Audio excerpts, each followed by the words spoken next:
Vajiraman Ravi has been still there even during my mains preparation, during both my attempts 2023-24. I started my preparation in 2018 here as a foundation batch student, and finally I'm again back here 6 years later. The life has come full circle finally.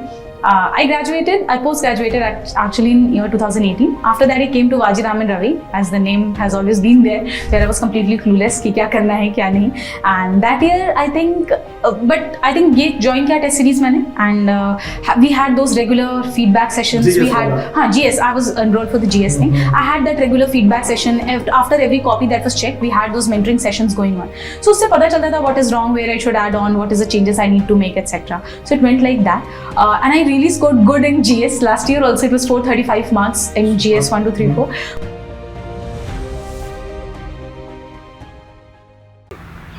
नमस्ते, मेरा नाम संस्कृति त्रिवेदी है और इस साल के UPSC civil सेवा परीक्षा में मैंने रैंक 17 हासिल की है।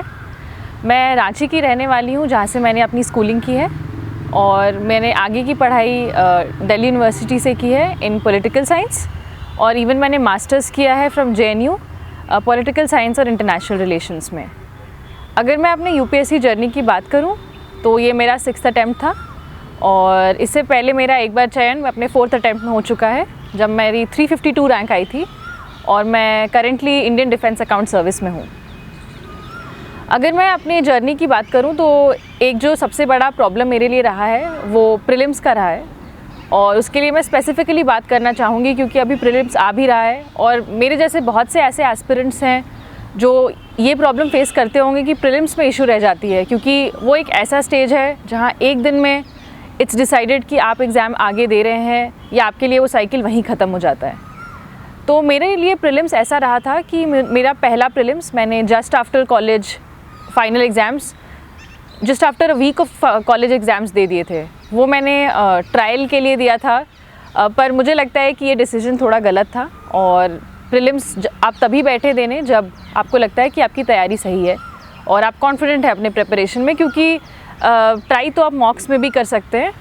ओवरऑल अगर ऐसा प्रीलिम्स अगर आप देते हैं बिना तैयारी के तो वो कॉन्फिडेंस को पुल डाउन ही करता है। दूसरा अटैम्प्ट मैंने भले ही तैयारी से दिया था, बट काफ़ी कमी रह गई थी और मेरा दूसरा प्रीलिम्स भी नहीं हुआ था, तो वो मोमेंट मेरे लिए थोड़ा डिसहार्टनिंग था, क्योंकि जर्नी ऐसे लग रही थी रुकी हुई है, आगे बढ़ ही नहीं पा रही हूँ। लेकिन फिर थर्ड प्रीलिम्स में मैंने काफ़ी मेहनत की और I was able to clear it, लेकिन वहाँ मेंस रह गया था। फोर्थ की बात करूँ तो वो साल था जब मैंने ये एग्ज़ाम पूरी तरह से क्लियर किया, एंड आई वॉज़ फॉर्चुनेट कि मैं ये एग्ज़ाम क्लियर कर पाई। Fifth prelims was again very unfortunate, क्योंकि मेरा रिज़ल्ट आया था फाइनल 2022 का 23 मई को, और 4-5 दिन बाद फिर प्रीलिम्स था। तो मैंने सोचा कि अगर एक बार मैं लिस्ट में आई हूँ तो आगे भी ट्राई करके देख सकती हूँ कि अगर रैंक इम्प्रूव हो जाए, बट प्रीलिम्स उसमें रह गया। और उसमें सबसे बड़ा कारण CSAT था, जो मैंने नहीं सोचा था कि ऐसा हो सकता है, क्योंकि मेरा 12th तक का बैकग्राउंड मैथ्स का रहा है, तो मुझे लगा मैथ्स और कॉम्प्रिहेंशन तो मैं मैनेज कर लूँगी। लेकिन ये फेस करने के बाद एक झटका तो लगा ही, फिर वापस से उठना था। फिर 6th जो ये मेरा फाइनल अटैम्प्ट था, उसमें मैंने प्रीलिम्स को दोबारा से काफ़ी फोकस्ड प्रिपरेशन करके अप्रोच किया, एंड आई वाज फॉर्चुनेट कि मैं उसे क्लियर कर पाई। तो अगर मैं अलग से बात करूँ प्रीलिम्स प्रिपरेशन की, तो मुझे लगता है कि जब कोई प्रीलिम्स फेल करता है एक टाइम, तो ऐसा लगता है कि पूरा फोकस प्रीलिम्स को दे दें, बट ये एक बहुत गलत स्ट्रैटेजी होती है मेरे हिसाब से, क्योंकि मैंने ये खुद किया है। जब मेरा दूसरा प्रीलिम्स नहीं हुआ था, तो मैंने तीसरे साल सिर्फ प्रीलिम्स की फ़ोकस तैयारी कर दी कि, और सोल फोकस ये रह गया कि प्रीलिम्स क्लियर करना है। उससे क्या होता है, ठीक है आप प्रीलिम्स तो क्लियर कर लेंगे, लेकिन उससे आपका मेंस बहुत ही इग्नोर हो जाता है, और एट द एंड आपको जो एग्ज़ाम क्लियर करने में हेल्प करेगा आपकी मेंस की स्ट्रैटेजी, आपका मेंस का प्रिपरेशन, आपकी मेंस की आंसर राइटिंग। तो आपने अगर वो मिस कर दिया तो आपको एट द एंड आप एग्ज़ाम क्लियर नहीं कर पाएंगे, भले आपने प्रीलिम्स क्लियर कर दिया। तो एक मोमेंटरी हैप्पीनेस हो सकती है, बट जो आप चाह रहे हैं, जो आपका गोल है, वो आप मीट नहीं कर पाएंगे। तो सबसे बड़ी लर्निंग ये है कि जब प्रीलिम्स नहीं हो रहा है तो आप ये मत करिए कि पूरा टाइम प्रीलिम्स को दीजिए। प्रिपरेशन आपको इंटीग्रेटेड ही रखनी है। लेट्स से जब प्रीलिम्स नहीं हुआ है तो वापस से आप प्रीलिम्स की पढ़ाई पे मत जाइए, आप अपना इंटीग्रेटेड पढ़ाई करिए। आप ये देखिए कि आपके सब्जेक्ट्स कंप्लीट हैं कि नहीं, आपके जो 4 GS पेपर हैं मेंस में उनके नोट्स कंप्लीट है कि नहीं, आपका ऑप्शनल कंप्लीट है कि नहीं, और आप मेंस ओरिएंटेड और प्रीलिम्स को इंटीग्रेट करके ही पढ़िए। बट क्योंकि प्रीलिम्स काफ़ी अनप्रेडिक्टेबल स्टेज है और काफ़ी हाईली कॉम्पिटिटिव स्टेज है, तो आपको एक गियर शिफ्ट करना पड़ेगा जब प्रीलिम्स क्लोज आएगा। और ये डिसाइड आपको करना होगा कि आप कब से प्रीलिम्स पर ध्यान देना चाहते हैं। अगर लगता है कि प्रीलिम्स आपके लिए एक प्रॉब्लम एरिया है, तो ऐसा करिए कि ज़्यादा समय, लेट्स से 5 महीने आप पूरा डेडिकेटेड प्रीलिम्स को दीजिए। लेकिन अगर वही आपको लगता है कि प्रीलिम्स में मैनेज कर लूँगा या कर लूँगी, तो आप 3 महीने तो मिनिमम दीजिए प्रीलिम्स को, क्योंकि जब पूरे सब्जेक्ट्स को रिवाइज़ करना होगा, टेस्ट देना होगा, तो इतना समय तो आपको लगाना ही पड़ेगा। तो अगर मैं बात करूं कि उन फोकस्ड 3-4 महीनों में जब आप सिर्फ प्रीलिम्स के लिए पढ़ रहे हैं तो क्या करें, उसमें आपको कुछ चीज़ों को पिलर्स की तरह रखनी है। पहले आपके कुछ सोर्सेज जो हर एक सब्जेक्ट्स के फिक्स्ड होंगे और आपने उनको एक बार तो पढ़ा हुआ होगा, और अब आपका काम होगा उसको रिवाइज़ करने का। तो अब आपका टाइम और फोकस पूरा उन सोर्सेज को जितने बार हो सके रिविज़न करने का होना चाहिए। मतलब अब आपको चीज़ें याद होनी लगनी चाहिए कि जब आप चीज़ें पढ़ रहे हैं तो आपको रिकॉल थोड़ा प्रैक्टिस करना पड़ेगा कि हाँ, ये तो मैंने पढ़ा है, ये इस ईयर में ये हुआ था, अच्छा ज्योग्राफी में ये वाला जो मिनरल है यहाँ मिलता है। तो इस तरह से आप अपने रिकलेक्शन को प्रैक्टिस कर सकते हैं। उससे क्या होता है कि आपको चीज़ें याद होने लगती हैं और आपको प्रीलिम्स से पहले इस पर बहुत फोकस करना पड़ेगा। उसके अलावा जो तीसरा पिलर होगा, खूब सारी प्रैक्टिस करने का। तो जब आपका रिविज़न एक राउंड हो चुका है, तब बहुत अच्छा समय है अपने प्रैक्टिस टेस्ट को उठाने का। इस समय मैं सजेस्ट करूँगी कि आप फुल टेस्ट दीजिए, जिसमें फुल 100 क्वेश्चंस रहें, और आप उन्हें टाइम बाउंड मैनर्स में, जो 2 घंटे का समय यूपीएससी देता है, उसमें ही करें। और उस टेस्ट को as a preparation tool use करिए। और ऐसा आप ऐसे कर सकते हैं कि पहले तो अब बहुत सारे क्वेश्चन से एक्सपोज होंगे, तो क्या होगा कि बहुत सारे क्वेश्चंस आपके लिए एक तरह का नया कंटेंट भी बन सकते हैं। दूसरा, ये जो टेस्ट्स हैं आपको हेल्प करेंगे आपके वीकनेस आइडेंटिफाई करने में। जैसे मैंने देखा था कि मेरे मॉडर्न हिस्ट्री के क्वेश्चंस बहुत गलत होते थे, तो मैंने मॉडर्न हिस्ट्री पे थोड़ा ज़्यादा फोकस किया। तो वैसे ही आपके लिए कुछ एरियाज़ ऐसे हो सकते हैं जो आप बहुत ज़्यादा गलतियाँ कर रहे हैं, तो आपको उन पे वापस रिविज़िट करने की ज़रूरत है, वो आप आइडेंटिफाई कर सकते हैं।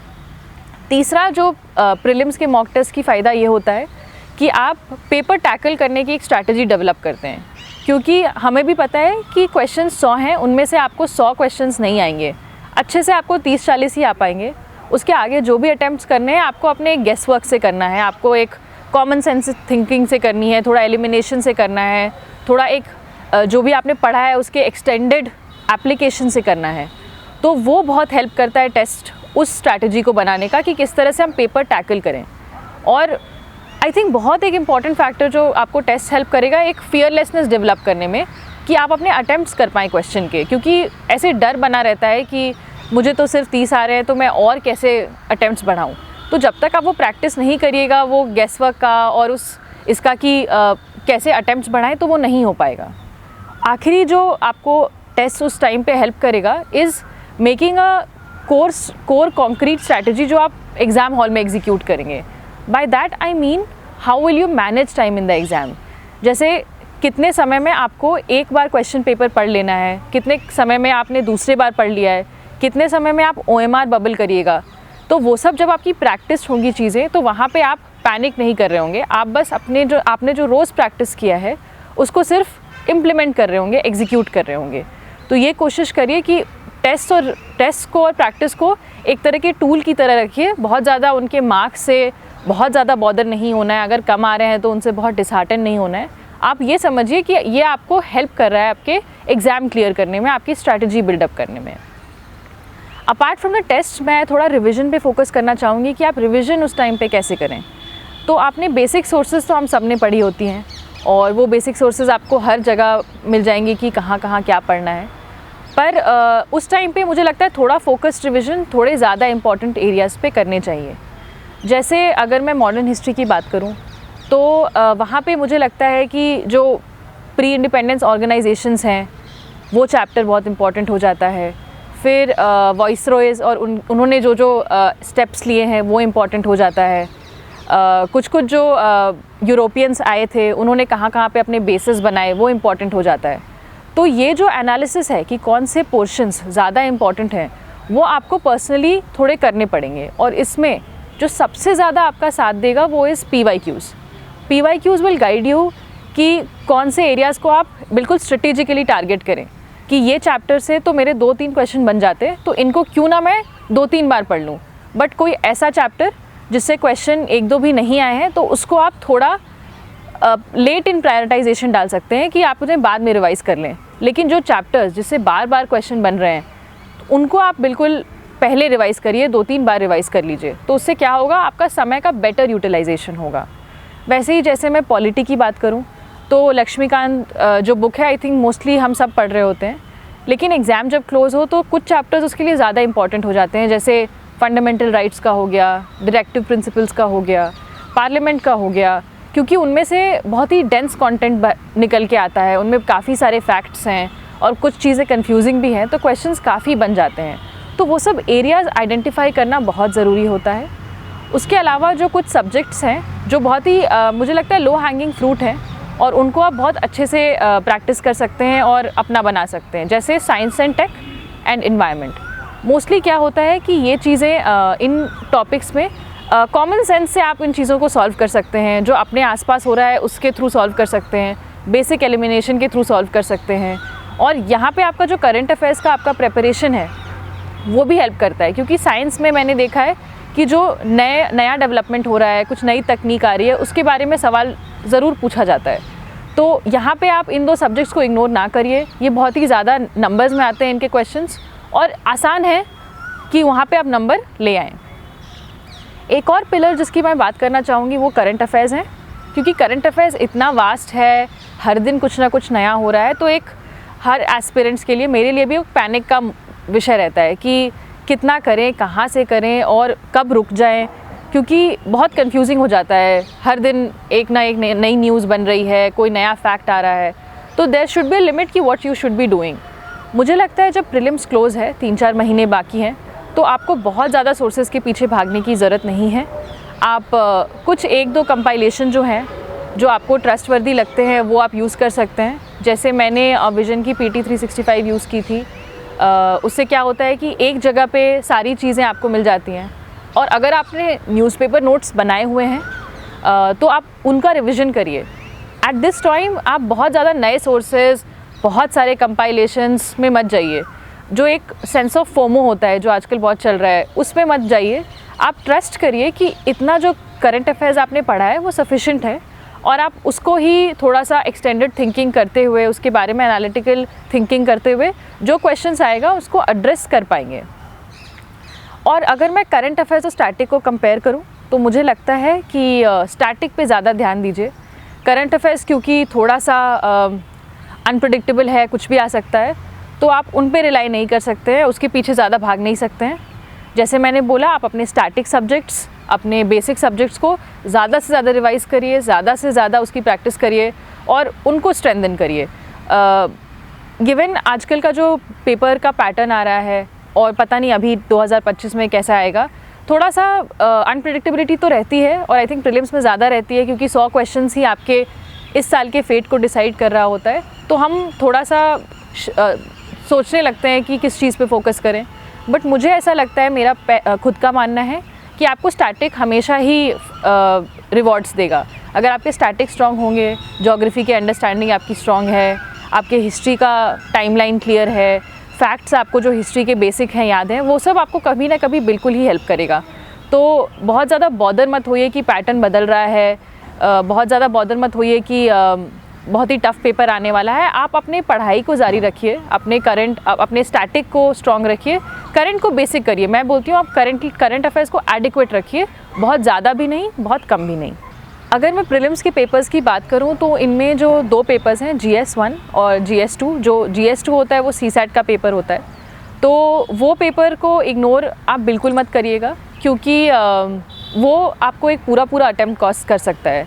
और ये मैंने खुद भी फेस किया है। जब मेरा सिलेक्शन हुआ था तो उसके तुरंत के बाद वाले अटेम्प्ट में मेरा CSAT रह गया था, तो वो काफ़ी शॉकिंग और काफ़ी डिसहार्टनिंग सा मोमेंट रहता है। तो आप ये कोशिश करिए कि आपकी पूरी स्ट्रैटेजी प्रीलिम्स की फुल प्रूफ हो और CSAT आपके लिए एक रोड ब्लॉक ना बने।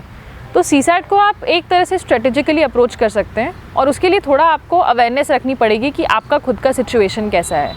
मान लीजिए आप एक मैथमेटिक्स बैकग्राउंड से आ रहे हैं तो आपका अरिथमेटिक पे थोड़ा ज़्यादा पकड़ होगा, तो आप ये देखिए कि आप PYQs बना पा रहे हैं और कुछ टेस्ट दे लीजिए कि आप कॉन्फिडेंट है कि you will be able to execute those understanding of maths and arithmetic in the final paper. अगर आपको लगता है कि आपका कॉम्प्रिहेंशन स्ट्रेंथ है तो आप उन चीज़ों को प्रैक्टिस करिए। बट अगर आपको लगता है कि मुझे सीसैट में प्रॉब्लम होगी और मेरे मैथ्स और कॉम्प्रिहेंशन में नंबर कम रह जाएंगे, तो आप उन्हें स्ट्रेटेजिकली टैकल करिए। उसके लिए भी काफ़ी प्रैक्टिस कर लीजिए, मैं सजेस्ट करूँगी। जैसे कॉम्प्रिहेंशन आप PYQ से ही कर लीजिए, क्योंकि UPSC एक स्टैंडर्ड सोर्स है, तो आप उसी से कर लीजिए।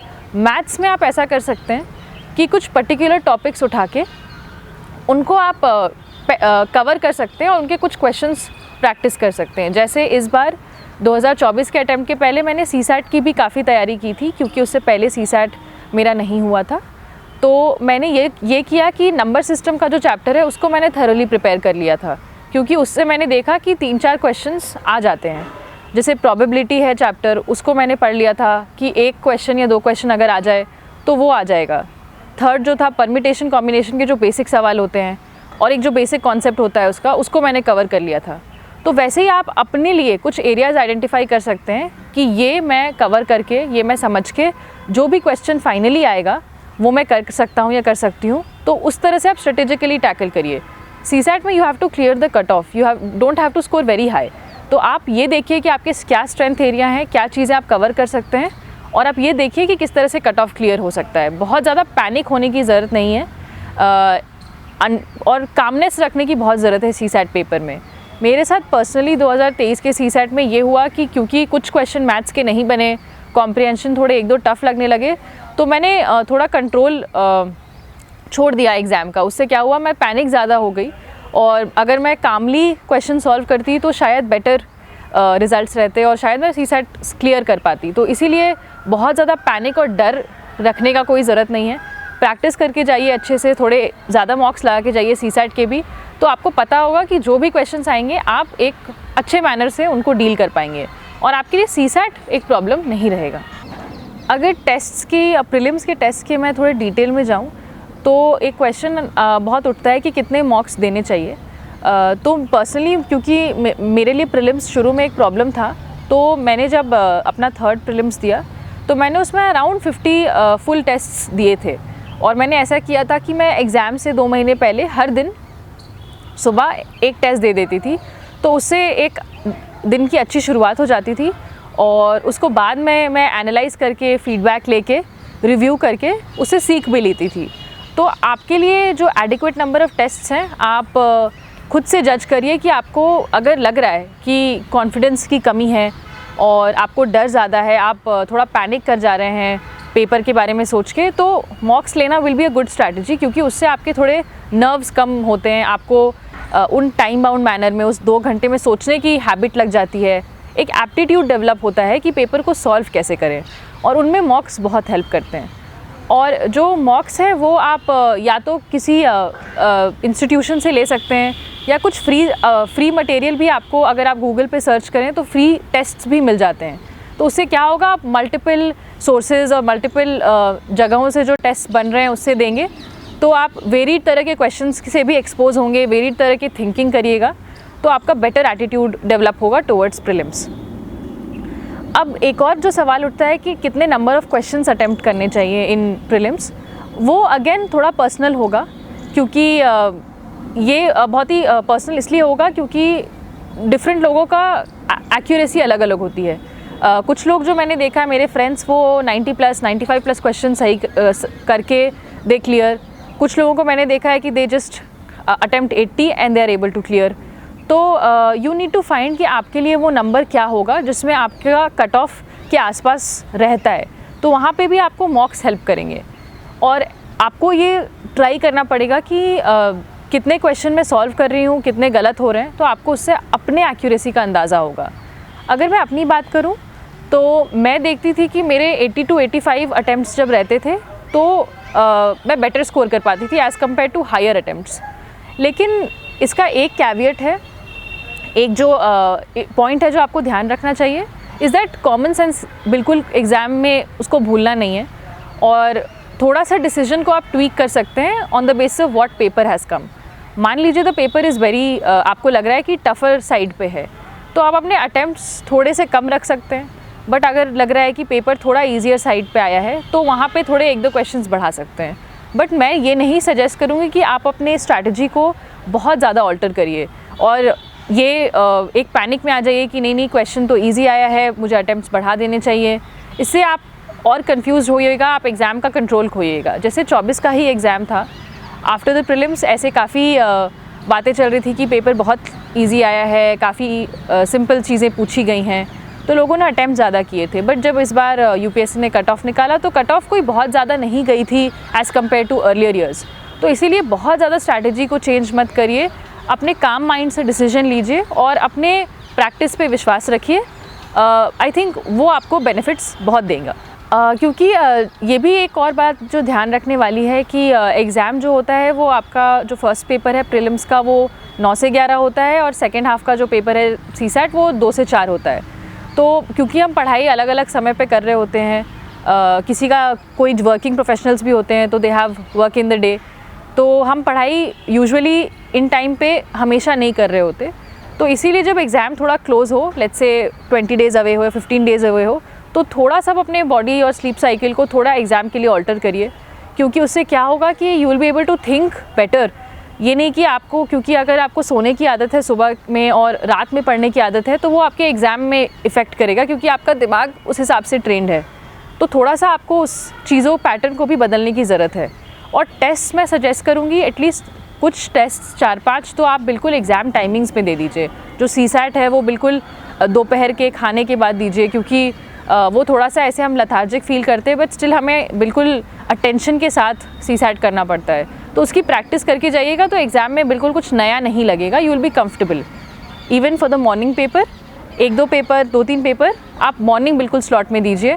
एंड कोशिश करिए कि आपका देखिए कि माइंड कितना उस समय चल पा रहा है, आप कितना सोच पा रहे हैं। एग्ज़ाम में जब आप गए हो तो आपने सब कुछ प्रैक्टिस कर रखा हो तो आप पैनिक कम करते हैं, आपको डर कम रहता है, और आप सिर्फ जो आपने प्रैक्टिस किया हुआ है उसको एग्जीक्यूट कर रहे होते हैं, तो आपको परेशानी नहीं होती है। और अगर आप थोड़े एग्ज़ाम के कंडीशंस को स्टिमुलेट कर पाएँ तो वो और अच्छा रहता है। जैसे इफ़ यू क्योंकि आपके सेंटर्स मोस्टली गवर्नमेंट स्कूल्स में पढ़ेंगे, जहाँ पे there will be no AC, और गर्मी तो होती है मोस्टली इंडिया में। जून में काफ़ी गर्मी है, मई में काफ़ी गर्मी है, तो आप 1-2 टेस्ट बिल्कुल स्टिमुलेटेड तरीके से दीजिए, that you are just sitting under a fan and आप वो टेस्ट लगा रहे हैं। तो उससे क्या होगा कि आपके एग्ज़ाम हॉल में आपको वो एक्सपीरियंस कुछ नया नहीं लगेगा, एंड वो जो डिस्कम्फर्ट है वो गर्मी की, उस पसीने और उसकी आप बहुत ज़्यादा उससे बॉदर नहीं होएगा, आपका अटेंशन पूरा एग्ज़ाम पे रहेगा।